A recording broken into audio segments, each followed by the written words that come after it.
안녕하세요. 정보와 행복을 드리는 시니어 행복대학입니다. 오늘은 오미크론 증상이 있으면 바로 이렇게 해보세요 라고 준비했습니다. 벌써 2년이란 시간 동안 우리는 일상을 양보하면서 바이러스와 싸우고 있는데요. 시간이 길어지니 경각심도 무뎌지고 인내심도 한계에 다다르고 있는 것이 사실입니다. 이런 상황에 다시 한번 전 세계에서 코로나19 오미크론 변이가 빠른 속도로 퍼지고 있는데요. 기존 감염 예방 수칙으로는 막기 어려울 수 있다는 의견까지 나오고 있는데요. 우리나라도 연일 확진자 기록을 갈아치우고 있는 상황입니다. 그래서 오늘은 오미크론 증세가 생기면 대처하는 법을 말씀드릴 테니 영상 끝까지 시청하시고 꼭 기억해 두셔서 활용해 주세요.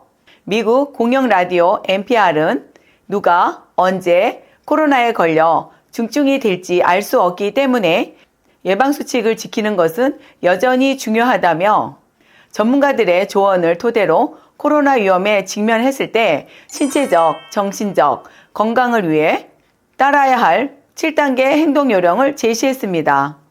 먼저 1단계는 진짜 코로나19에 걸렸는지 확인하는 것입니다. 열, 두통, 인후염, 위장 문제 등 코로나 감염 징후가 있으면 가능한 한 빨리 자가 항원 검사 키트로 검사를 해야 하는데 자가 항원 검사 정확도가 떨어지기 때문에 음성이 나왔다고 해서 외출하거나 타인과 접촉해서는 안 된다고 말하고 있는데요. 보스턴 메디컬 센터 공중보건 책임자인 카산드라 피에르 박사는 오미크론 변이는 증상 발현 하루에서 이틀째 검사에서 음성이 나오다가도 3일이나 4일째 양성이 나오는 경우가 많다며 신속 검사에서 양성이 나오면 유전자 증폭 PCR 검사로 감염 여부를 확인해야 한다고 말했습니다. 우리나라도 인기 연예인 유재석 씨가 자가키드에서 음성이 나왔지만 혹시 몰라 외출을 자제한 후 PCR 검사로 양성 판정을 받은 일화는 유명하죠. 2단계는 코로나 감염이 확인되면 주변에 감염 사실을 알리고 외부 계획들을 취소해야 합니다.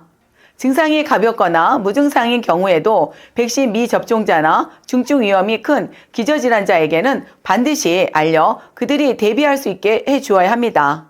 듀크대 의대 마이클 스미스 박사는 만났던 친구와 직장 동료, 자녀의 친구, 학교 등의 감염 사실을 알리고 이후에는 외출 및 다른 사람들과의 접촉을 삼가해야 한다고 말했고 미국 심리학회 APA 의료혁신 담당 선임이사 베일 라이트 박사는 코로나에 걸리면 내가 무엇을 잘못한 걸까라는 생각에 수치심이나 죄책감을 느끼는 본능적 반응이 있는데 실제로는 잘못한 게 아무것도 없다며 자책할 필요가 없다고 말했습니다. 3단계는 고위험군이거나 증상이 심각할 경우 즉각 의료진의 도움을 받는 것입니다. 오미크론 변이 감염자는 대부분 감기 증상을 보이며 수분 공급과 휴식 등을 취해 재택 치료가 가능하지만 확진자 자신이나 자녀, 동거자 등이 고위험군에 해당할 경우에는 의료진의 도움을 받는 것이 좋습니다. 존스 홉킨스 매트 리어나도 박사는 확진자가 호흡에 어려움을 느끼는지 수분 손실을 감당할 수 없을 만큼 심각한 위장 증상이 있는지 정신 상태 변화나 혼란 증사 등 뇌에 산소나 혈류 공급 이상 징후가 있는지 살펴보아야 한다고 말했고 마이클 스미스 박사는 말로 증상을 표현할 수 없는 아기의 경우 주의를 기울여야 할 증상들이 많다며 호흡곤란 징후는 산소를 충분히 공급받지 못하는 것을 의미하기 때문에 수분 공급과 호흡 상태를 특히 주의 깊게 관찰하라고 권고했습니다. 4단계는 자가격리 중 집에서 실천할 수 있는 적절한 치료 및 실천 전략을 세우는 것입니다. 먼저 가족 중에 고령자나 면역력 저하자, 기저질환자 등 고위험군이 있는지 확인하고 이들에게 치료가 필요한 상황이 발생할 경우 어떻게 대응할지 의료진과 합의해 계획을 세워야 하며 자가격리는 어린이들에게는 큰 스트레스가 될 수 있기 때문에 확진자가 부모일 경우 자녀를 누가 어떻게 돌볼 것인지 아이들이 집안에서 어떻게 행동하고 생활하도록 할 것인지 등에 대해서도 미리 대책을 세워 놓아야 합니다. 마이클 스미스 박사는 가족들을 보호하는 최선책은 마스크를 착용하고 자주 손을 씻는 것이라고 말했습니다. 5단계는 코로나에 걸린 자녀의 행동에 대해 기대치를 현실적으로 낮게 잡는 것입니다. 스미스 박사는 아이는 아이일 뿐이고 그들에 대한 기대도 나이에 맞아야 한다며 10대 청소년은 가능하겠지만 더 어린 아이들은 스스로 격리 생활을 하지 않을 것이라고 지적했습니다. 그는 집안에서도 모두 마스크를 쓰는 것이 좋지만 아기나 어린아이들에게는 마스크 쓰는 것도 매우 큰 스트레스라며 아이들에게 가장 좋은 마스크는 그것이 수술용 마스크든 미세먼지용 마스크든 그들이 쓰고 있을 수 있는 마스크라고 말했습니다. 가족 중에 확진자가 나오면 가족 모두 격리하기가 쉽지 않은데요.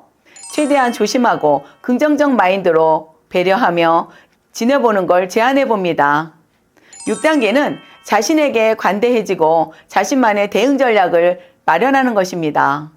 라이트 박사는 팟캐스트 청취 등 스트레스 받는 시간을 극복하는데 도움이 될 만한 것을 찾아보고 어려운 시간을 혼자 이겨내려 하지 말고 도움이 필요하면 가족이든 친구든 도움을 청하라고 권고했습니다. 피에르 박사는 식료품 온라인 장보기 같은 온라인 활동도 시간을 보내는 좋은 방법이 될 수 있다며 다만 스스로 감당하기 어려운 기분이 들 때는 전문가의 도움을 청해야 한다고 말했습니다. 내가 왜 감염이 되었는지 스스로를 자책하지 말고 흔히 일어날 수 있는 일이라 생각하고 그 시간을 지내봅니다. 7단계는 코로나 완치 후 일상 복귀를 준비하는 것입니다. 어쩌면 가장 중요한 일일 텐데요. 미국 질병통제예방센터 CDC는 해열제를 사용하지 않고 24시간 동안 열이 나지 않는 등 증상이 호전되면 5일 후에 마스크를 쓰고 일상생활을 복귀해도 좋다고 밝히고 있습니다. 다만 이후 최소 5일간은 마스크를 계속 쓰라고 권고했고 대부분 5일 후에는 더는 전염력이 없지만 일부 전문가는 마스크를 쓰지 않고 공공장소에 나가기 전에 신속검사로 음성을 확인하는 것이 좋다고 밝히고 있습니다. 각 나라마다 대응 수칙이 조금씩은 다르기 때문에 우리나라는 7일을 준수하면 되겠습니다. 이상으로 오미크론 증상 대처법에 대해서 알아보았는데요. 긴 시간 동안 지치겠지만 조금 더 힘내시고 슬기롭게 대처하는 시니어 행복대학 여러분이 되시기 바랍니다. 끝까지 영상 시청해 주셔서 감사드립니다. 좋으셨다면 좋아요, 구독 부탁드립니다.